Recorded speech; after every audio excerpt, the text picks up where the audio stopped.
एक सवाल अल्लाह ये करेगा, अन शबाबिही फीमा अफनाहु, ए मेरे बंदे बता तू जवानी कहां गुजार के आया है। जवानी के बारे में अल्लाह पूछेगा कि कहां गुजार के आया है। मोड़ों और चौकों पे खड़े होकर जवानी के कीमती लम्हात जाया तो नहीं किए।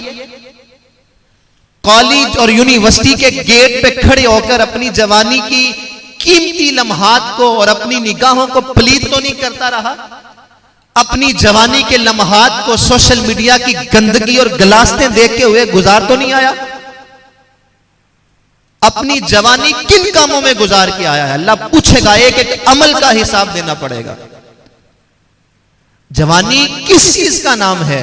गुनाह करने का नाम है, निगाहों को नापाक करने का नाम है, या सोशल मीडिया की गंदगी और गलास्तें देखने का नाम है, या लोगों की माओ बहनों को ताड़ने का नाम जवानी है? जवानी इस चीज का नाम नहीं है। जवानी अल्लाह के हुजूर झुक जाने का नाम है। जवानी गले में रसूलुल्लाह की गुलामी का पटा डालने का नाम है। फरमाया शाबुन नशअ फी इबादतिल्लाह, वो नौजवान जिसकी जवानी अल्लाह की इबादत में गुजरेगी, अल्लाह उस नौजवान आदमी को अपने अर्श का साया अता फरमाएगा। माशाअल्लाह माशाअल्लाह, सल्लल्लाहु अलल हबीब सल्लल्लाहु तआला मरहबा मरहबा मरहबा। शाबुन नशअ फी इबादतिल्लाह, फरमाया वो नौजवान जिसकी जवानी अल्लाह की इबादत में गुजरे। तो जवानों, तुम्हारे पास ये बेहतरीन मौका है अल्लाह का हबीब बनने का। अगर अल्लाह ने जवानी के कीमती लम्हात दिए हैं तो आओ इस जवानी को अल्लाह की इबादत में सर्फ करो।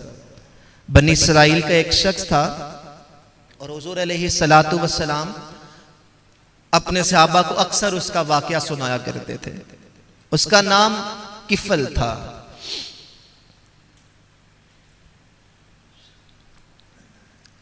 बड़ा बदमाश था और उसका जुर्म यह था कि रोजाना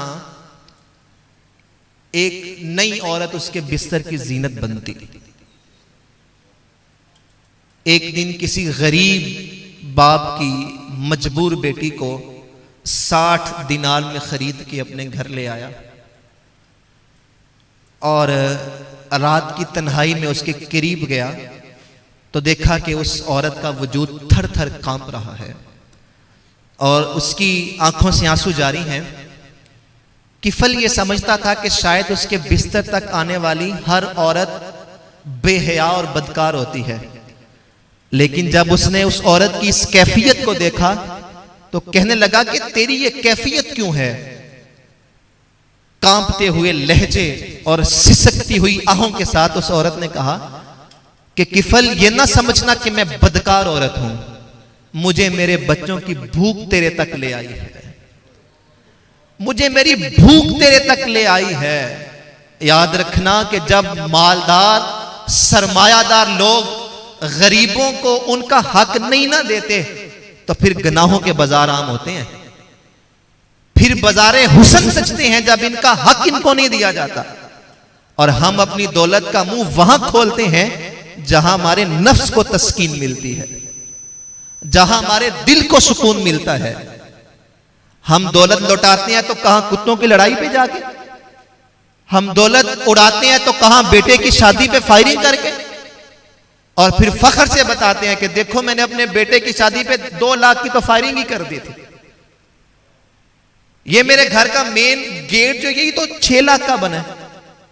फख्र से बताते हैं कि हमने माल यूं उड़ाया है। तो जब माल में से गुराबा का हक नहीं मिलता तो ये गुनाह करने पे मजबूर होते हैं। वो कहने लगी मेरे बच्चों की भूख मुझे तेरे तक ले आई है। जब सिसकता हुआ लहजा किफल ने देखा उसका दिल चोट खा गया। हुजूर अलैहिस्सलाम फरमाते हैं उसने वो 60 दिनार उस औरत के हाथ में रखे, उसके सर पे दस्ते शफकत रखा, कहा मेरी बहन तो जिस इज्जत के साथ आई थी उसी इज्जत के साथ वापस चली जा। आका करीम अलैहिस्सलाम फरमाते हैं उसी रात तकदीर का कलम चल गया और किफल की मौत वाक़या हो गई। जब सुबह लोग उसके घर में गए तो उसके घर के दरवाजे पे लिखा हुआ था इन्नल्लाह कद गफर अली किफल, अल्लाह ने किफल की बख्शिश फरमा दी है। कोई उसकी बारगाह में आए तो सही, कोई एतराफे जुर्म करे तो सही, वो मालिक माफ करके राजी होता है। तो अगर जवानी के कीमती लम्हात गुनाहों से खुद को बचाकर अल्लाह की रिजा वाले कामों में गुजारे होंगे तो कितना बड़ा इनाम मिलने वाला है। आका करीम ने फरमाया शाबुन नशअ फी इबादतिल्लाह, जिस जवान की जवानी अल्लाह की इबादत में गुजरेगी अल्लाह उसे अपने अर्श का साया अता फरमाएगा।